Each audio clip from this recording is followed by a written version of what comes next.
مساء الخير. النهاردة هنتعلم نعمل سمك ملفوف، هو سمك الباسة الفيليه. هنعمله بطريقة كده مختلفة شوية، بس طريقته سهلة جدا.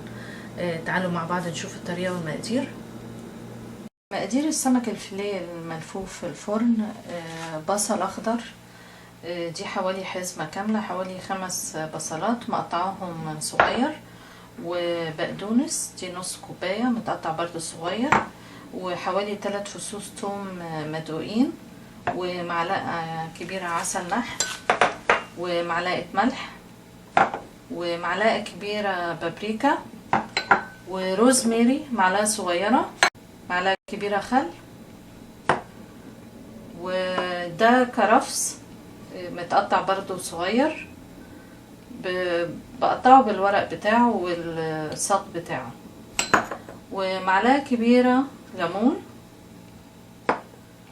وفلفل اسود معلقة صغيرة، وريحان معلقة صغيرة برضو.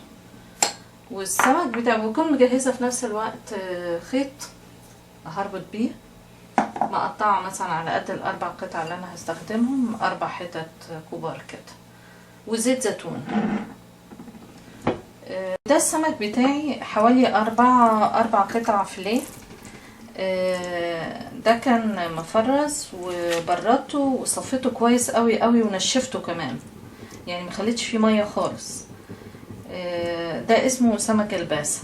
ممكن نستعمل اي نوع فيليه من السمك يكون طويل شوية كده، لان الطريقة دي محتاجة سمك طويل شوية، فلازم يكون ناشف ومتصفي كويس قوي من المية بتاعته. الخطوة اللي بعد كده هبتدي اجهز التتبيلة. احط الاول العسل، هستخدم كل العسل ده معلقة كبيرة، واحط نص كمية نص البابريكا،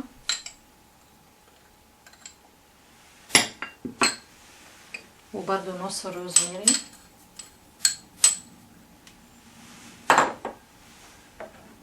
والريحان نصه برضو،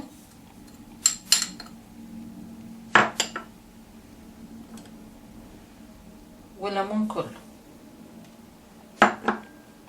ونص كمية الملح،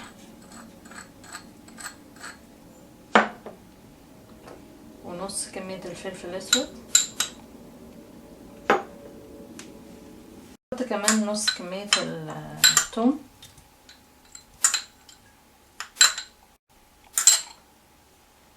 واقلب كله كويس قوي قوي.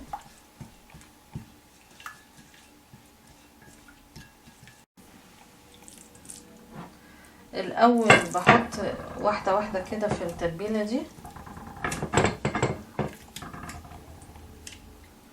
عشان اضمن ان هو يتبل كله، اهم حاجة يتبل كله. بعد كده باخد واحدة واحدة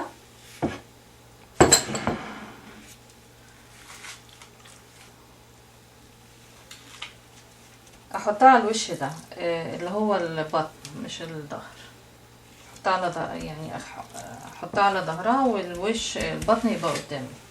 ارش عليها شويه بقدونس صغيرين قوي،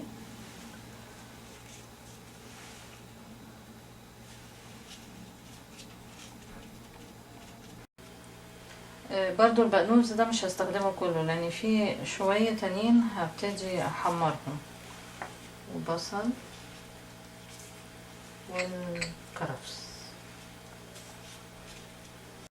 ابتدي من الناحيه اللي هي التخينه واسيب الرفيعه في الاخر.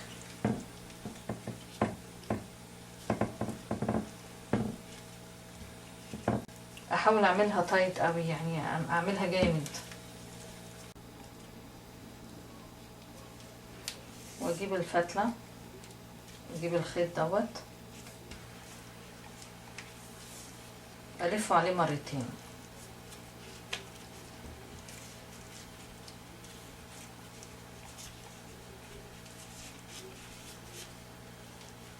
واربطه كويس.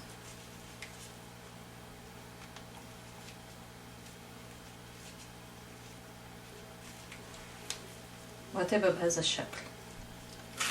اعمل مع كله كده.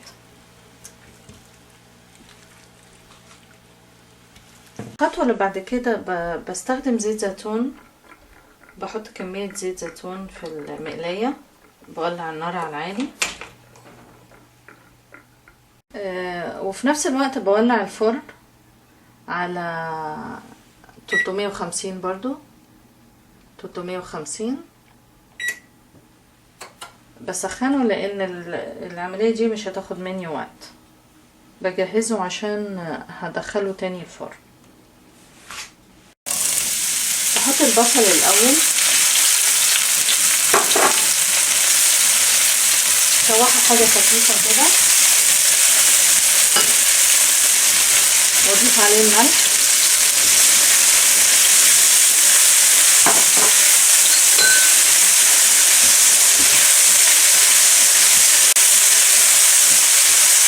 انا بعلي النار عشان الخضار ده ما ينزلش ميته. وبعد كده احط بقيه الفراخ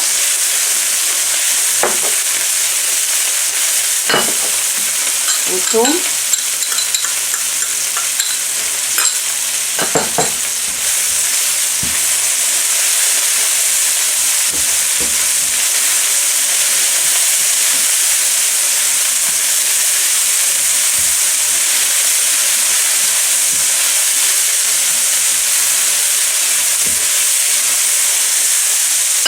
بعد كده البقدونس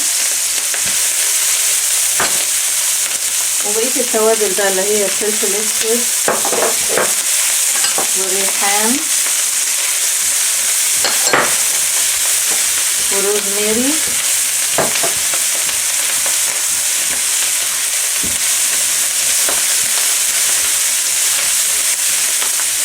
هو كده كفايه، والبابريكا. بعد كده ابتدي ارص السمك كل ده والنار عاليه. مهم قوي ان النار تبقى عاليه.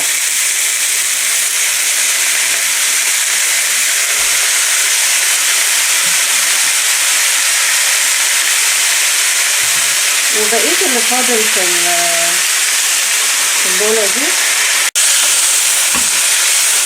اهو احمر شويه اهو، اقلبه بس كده بسيط.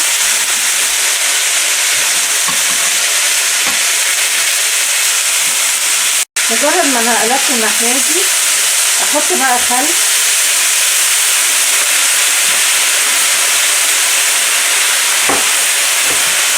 بعد كده ابتدي انقلها في الصاجه.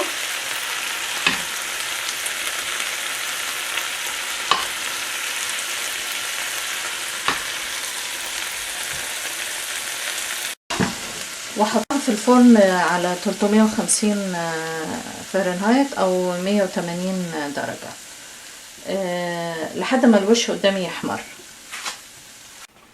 زي ما احنا شايفين السمك استوى. قعد تقريبا نص ساعة وقلبته من الناحية التانية. بس لما جيت قلبته رشيت عليه شوية زيت بسيط كده عشان حتى ما ينشفش. ودي الصلصة اللي كان فاضلة في المقلاية حطيتها هنا. هي بطعمها لذيذ جدا. دي ممكن نضيفها على الرز مثلا او واحنا بناكل، ويتقدم معاه رز وسلطة. حاولوا تجربوها ان شاء الله تعجبكم. اشكركم جدا والى اللقاء.